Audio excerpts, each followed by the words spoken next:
무당으로서 와 진짜로 준비를 진짜 열심히 했다. 정말 흥미롭게 보고 있었어.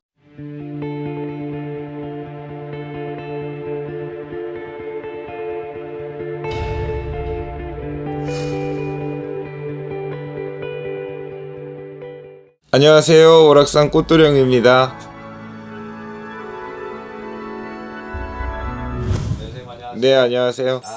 이거 지금 이제 파묘가 난리죠. 네, 벌써 뭐 100만을 넘어서 뭐 가고 있다고 하더라고요. 맞아요. 네, 파묘 관련하셨나요? 네, 봤습니다. 맞아요. 저도 봤는데 네, 또 현직 부당으로서 맞아요. 오늘 이 얘기를 한번 해볼까 합니다. 제가 파묘를 보기 전 파묘에 대한 이야기를 한 것과 지금 파묘를 본 이후에 파묘에 대한 이야기를 조금 해볼까 하는데, 와, 영화 파묘를 보면서 제일 첫 번째 느낀 건 정말 단단하게 준비를 많이 하셨다. 이 무속적인 조언과 또 풍수나 또 역학적인 조언을 충분히 받은 후에 진행이 되지 않았나, 그리고 역사서를 읽고서 진행되지 않았나, 이런 생각들을 해봤어요. 처음에 파묘가 시작이 되면서 뭐 비행기를 타고 시작을 하죠. 그래서 한 정말 대궐집, 정말 잘 사는 집에 가서 아이가 아픈 거를 보고 그 집에 있는 내용들을 얘기를 하면서 묘탈이 났다라는 얘기를 해요. 그러고 나서 인따리를 논다라는 얘기를 하는데, 일반 사람들이 들었을 땐 묘탈이 뭐고 인따리가 뭐지? 라는 이 의구심이 들 수 있어요. 그래서 이 영상을 찾아보시는 분들도 분명히 있을 거예요. 묘탈이라는 건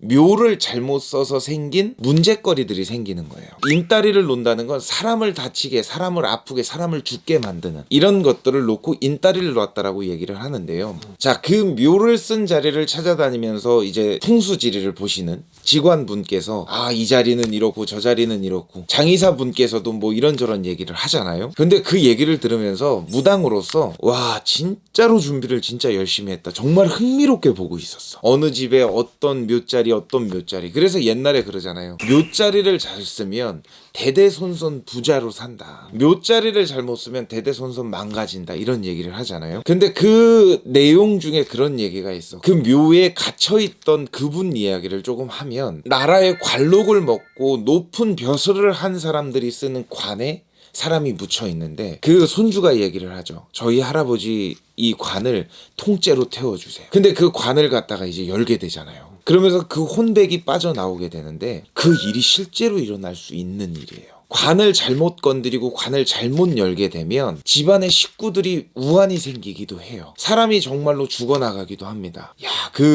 저거 보셨죠? 붓하는 거. 돼지 막 이렇게 세워놓고 거기에다 머리카락 이렇게 집어넣어가지고, 최민식 배우님께서 그 인터뷰를 하는데 그런 얘기를 하시더라고요. 야, 저러다가 진짜 신이 들리는 거 아닌가, 투잡 뛰는 거 아닌가, 이런 생각을 하셨다고. 근데 그럴만해요. 이 배우들 중에서도 신기가 다분하신 분들이 많잖아요. 근데 저 사람이 저 정도 연기를 하면 정말 신이 발릴 가능성도 있겠다, 이런 생각을 하기도 했거든요. 근데 살짝 깼던 게 그 경문 외울 때. 이거에 무지한 사람들이 그렇게 음을 타가면서 경문을 외기는 조금 쉽지 않지 않았을까. 그렇죠.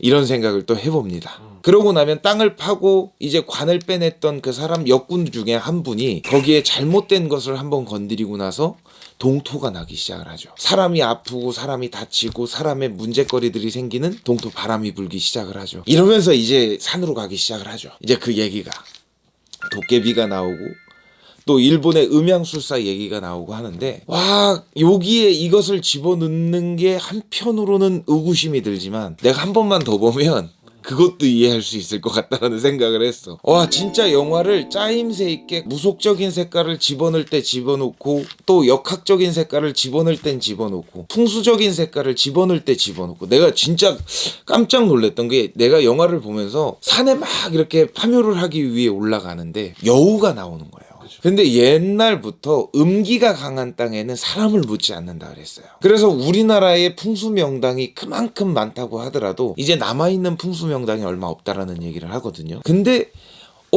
여우꼴? 저기에다 사람을 묻었으면 집안 사람들이 잘못되지 라는 생각을 했는데 그 얘기가 거기 나오더라고요. 이 음기가 강한 자리에 사람을 묻었다는 것 자체가 이 집을 망하게 하기 위해, 혹은 총알바지로 삼기 위해, 이런 생각을 했는데 도깨비가 나오더라고.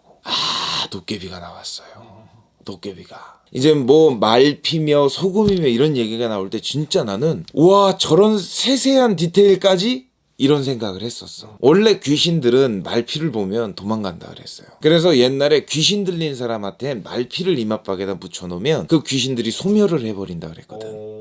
그래서 그 말피로다가 빛광자를 쓰고 맞박에다 점을 찍으면 귀신들이 소멸을 하고 도망을 간다 그랬거든. 근데 그런 세세한 내용들까지 거기에 들어가 있는 거예요. 진짜 대단하다. 일제의 총알바지가 돼서 일본 천황 만세를 외치면서 그 얘기를 보면서 이런 총알바지가 돼서 여기에 이렇게 묻히게 되고 영화를 보면 더 잘 알 수 있어요. 그런 생각을 했습니다. 여하튼 영화는 정말 잘 만들었다. 잠깐 산에 올라갔다 내려오긴 했지만 그래도 잘 만들지 않았나 이런 생각을 하게 됐습니다. 여러분들 역시도 궁금하신 내용이 어느 정도 해소됐으면 싶은 마음입니다. 다음 시간에 또 뵙겠습니다. 감사합니다.